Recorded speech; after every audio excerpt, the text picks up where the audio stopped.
What's good, y'all? It's Alex Kamoon here, and I'm back with another video. And in this video, I'm going to show y'all how you can identify a good real estate deal. I guess I got my swagger back. Truth.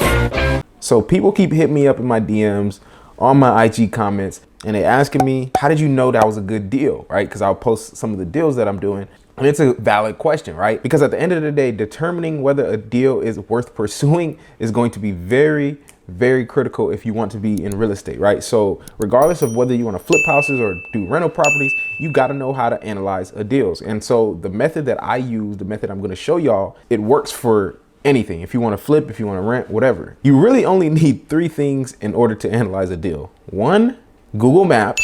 2, Zillow. And 3, common sense.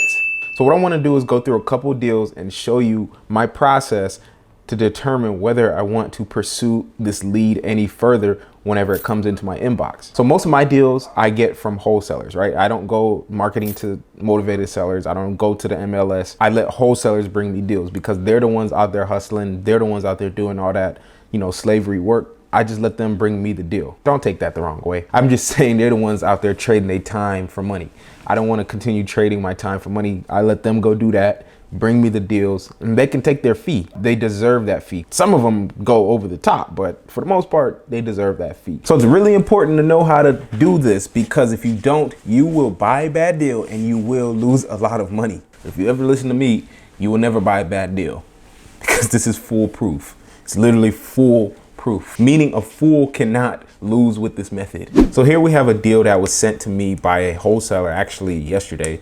And we're looking at it to see whether it'll be worth pursuing. So like I said, all you need is 3 things to determine whether or not a deal is worth pursuing. Number 1, Google Maps, right? So the first thing I always do whenever I get a deal is go check out the neighborhood. And I don't have to go to these properties, right? You don't need to go to a property today in 2021 to go see whether or not the deal is worth pursuing or if the area is nice. As long as you have Google Maps and you have Street View, then you can go exactly to the street to determine whether or not it's a nice neighborhood. So here we are, I'm now on this street. My butt is still on this chair. I ain't even had to leave my crib. So here we have the house. The address is right here on the property, right underneath the freeway, which I'll tell you right now, I didn't pursue this deal. That's why I'm showing it, because if I did pursue it, obviously I wouldn't be showing it on here so that before I actually closed on the property. Now, the reason I didn't pursue this deal though is not because of the condition of the property, right? Because obviously the condition it looks awful, but these are the deals I like. I love a house that looks like this. It's beautiful. The uglier it is, the more equity there is built into there and the more I could profit off of it. So looking at the street though, typically, the street is not too bad. It's pretty decent actually. You can see some houses here. This was actually a recent rehab. This is January of 2019. So this Street View was 2 years old. So it's not really that updated, but generally speaking, it's not too bad. I'm sure some of these houses have probably got flipped along the way. But the neighborhood is not too bad. But what you need to ask yourself, and this is where common sense comes in for the most part, is, would you as a person, be willing to live in an area like this? Now that can be really subjective, and that's not always the best method, because generally speaking, just because you aren't willing to live in an area doesn't mean that someone else won't be.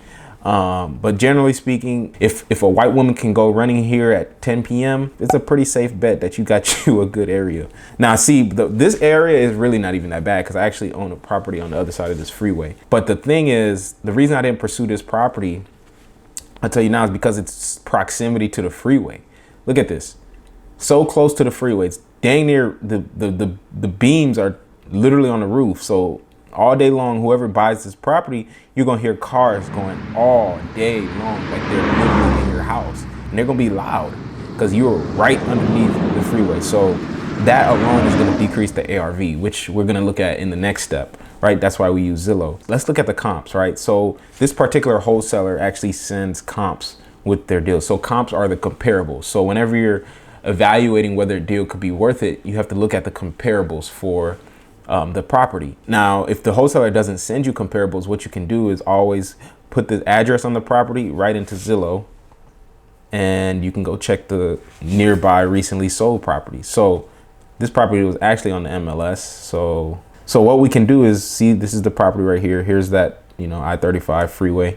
What we'll do is just check the recently solds in this area and see what has recently sold and see the price. Not the stuff that's beat up. We only want to see the stuff that is in good, that was, you know, in good condition. So this property was how many square feet? About 1,000 square feet. So you want to make sure you're finding similar kind of properties that are similarly 1,000. Here we go. So you don't want to get too far out because then it's a completely different area. But here we go. Here's a good comp. So this one sold about 3 months ago, right? It's very similar in size. This one was a 3-bedroom, 1 bath. This is a 2-bedroom, 1 bath. So let's see, what did this one sell for recently? This one sold for, it was listed for sale for $249, went pending at $239. So we can assume it probably sold for about $239 in that area, in that range. So $239. So that's what we would say our ARV is around that price, right? $239. But if your wholesaler actually sent you some comps, then you can verify them, right? So here we have one comp they sent. It's actually very close to the property. The property is over here. This is another comp. So we have 2 comps here. One was $275 and one was $264. They're a little bigger. So these both have 2 bedrooms and this one only has 1 bedroom, right? So we know that we're not going to be able to get quite $275. We're not going to be able to get to quite $264.9, but we know that, you know, we'll be able to get something relatively in that ballpark. So we can say maybe, let's say 250, right? 250. Here's a 2.2, which is that's comparable because we have a 3.1. So this is 3. It's a little further out. So, you know, 259. So let's say this, right?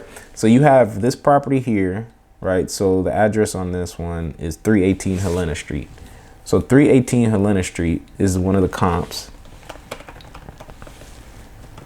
318 Helena Street sold for, what did they say? It sold for $259.9. So this is a really, really nice renovation. Wow, very nice. So it sold for $259.9. But the thing about this property is that it is not close to the freeway at all, right? This is not anywhere near where ours is, our subject property. So what was it? 318 Helena. That one is literally all the way over here. So it's not anywhere near this freeway. So that alone tells me that this isn't a good comp in terms of, if we can't say that this property would sell for $259.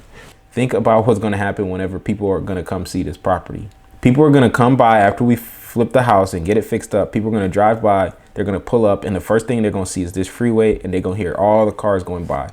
So they might like the house, but they're going to keep saying, but the property, it's so loud over here in this area. It's right underneath the freeway. So what's going to happen is the house is going to sit and it's going to sit and it's going to sit until it's going to, they're going to literally, it's going to like be a short squeeze. They're going to force you to drop the price of the property to the point where now you might have listed it. Let's say we listed it at $259 because we thought that this was a good comp. Now, so we might have dropped the price, you know, down, let's say $30K, and now we're at $220, right? So that might be your true ARV is $220. And you got to think about that kind of stuff because you might have thought you could have listed at $260, but the price has had to keep dropping. It might be $210. So the point is, whenever you're analyzing a deal, you have to analyze in the worst case scenario. So we call that underwriting conservatively. So the worst case scenario is that, let's say this property could only sell for $205 because we might have listed it at $250, but it just had to keep dropping because of the freeway. So if we knew we could only sell this property for $205 and not $255, do we still want to pursue this deal? So now this is whenever we would run an analysis to determine whether or not this could be a good deal as far as the numbers go, right? So let's say that they're asking on the property, they're asking $69,000, right? So purchase price $69,000. Let's say that, you know, this property might take, just based off of my experience, it might take about $85,000 to get this property fixed up. And if you want to know how to actually analyze or estimate rehab costs, you could check out my course, How to Acquire Your First Flip or Rental Property. And I talk about estimating rehab costs in there. It's actually in the link in the description, so you could check that out. But I know that this property would be about $85,000 for getting this repaired. So we'll put 85,000 here. ARV, like I said, about 205. And I know I'm gonna finance this with a hard money lender, so they're gonna lend me based off of my equation. I'm not gonna get into all the calculations for how that's calculated, but I know they're gonna either lend me 70% of the ARV or 85% of the total project cost. So in this case, they usually lend whichever one is lower. So in this case, 130,000 is what they'll lend. And so I'd be having to bring 25,000 to close. I would go to my private money lender and say, okay, I'm gonna get a $40,000 private money loan on this, because that's how I fund my deals. I don't use my own money. I go to private money lenders. Again, if you're interested in learning how I find private money lenders and how to do that, check out the course. It's in the link in the description. So this one, I might go to them and say, hey, I want to get 40,000 private money loan, because the private money loan is going to cover my cash at close. But I always ask for more than I need, because you never know what could go wrong. Let's say it takes 6 months to hold from sell to sell, right? From purchasing to closing on selling it, right? 6 months conservatively. I know I would only profit $16,000 total. So to me, I have to analyze, is that worth it, right? Annualized ROI is 65%. I always go for 100% ROI. So for me to pursue this deal, I would have to be able to get this deal for about, let's see, about 63,000. That's the most I'd be able to pay for this property in order to get my target ROI. So meaning I would make $23,000 if I paid 63,000, put 85,000 in rehab, held it for 6 months. After I talked to the wholesaler and they weren't willing to come down that much. So for me, I couldn't pursue this deal any further. It's just not gonna work for me. It doesn't work in my numbers. You have to set your criteria and you gotta stick to it, right? What do they say? Stand for nothing or fall for anything. That's a fact. Like if you don't stand for your criteria, you're gonna buy a bad deal because your emotions got in the way. Remember, this is foolproof. When you use something like this, which you can, again, this spreadsheet is in my course, How to Acquire Your First Flip or Rental Property course. When you use something like this, then it'll force you to, not buy a bad deal, because you're going strictly based off of the quantitative analysis and there's no emotions involved. Strictly based off of what the numbers say. The numbers say, hey, you can only pay $62,500 for this property. They're asking $69,000. So unless they're willing to come down another, $6,000, then $7,000, then it's not going to be a good deal. It's not going to work for me. Now, had this property been, located away from the freeway, even if this property was located, if it was located down here, this would be a much better deal for me to pursue. Granted, it'll probably be priced higher, right? It's a decent area. And there's definitely room in it to make money. That's how I determine whether or not a deal is worth pursuing.